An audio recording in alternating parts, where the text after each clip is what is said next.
Today I want to talk to you about something lawyers call incorporation. Right?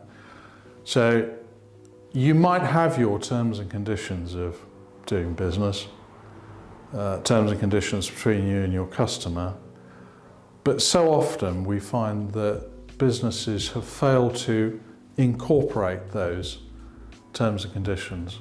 Now, let me explain that.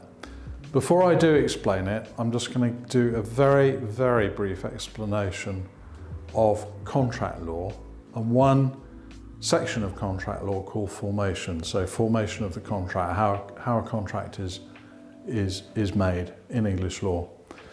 It doesn't have to be in writing.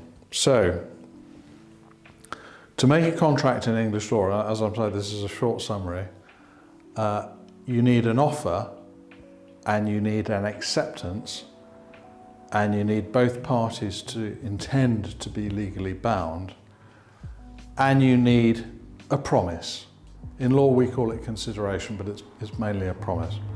So if I offer to sell you this wonderful pocket hanky for £50, and I say to you, would you like to buy this pocket hanky for £50? And you say, yes, I would like to. I'll write you a check. There you have a contract. Both parties intend to be bound. Now, in the business world, what often happens is that the supplier, let's call this supplier a builder, makes an offer to a customer on their drawings. So they send them a quote for their drawings, and they say it's a drawings for, let's say, an extension.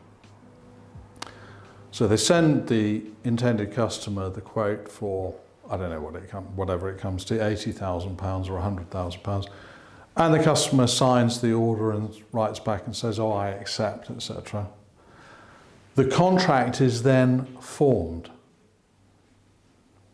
Now, if the builder, or whatever it is you do, then sends an email saying, well, here are our terms and conditions, those terms and conditions are not necessarily incorporated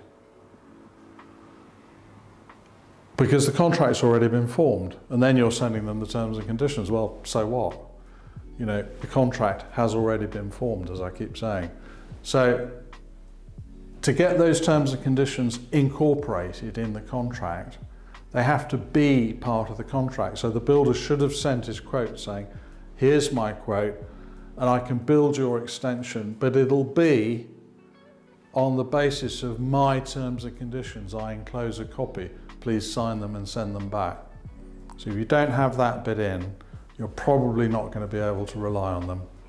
Thanks so much for watching this video. If you want any help at all, call Cato Solicitors on 0300 303 2071.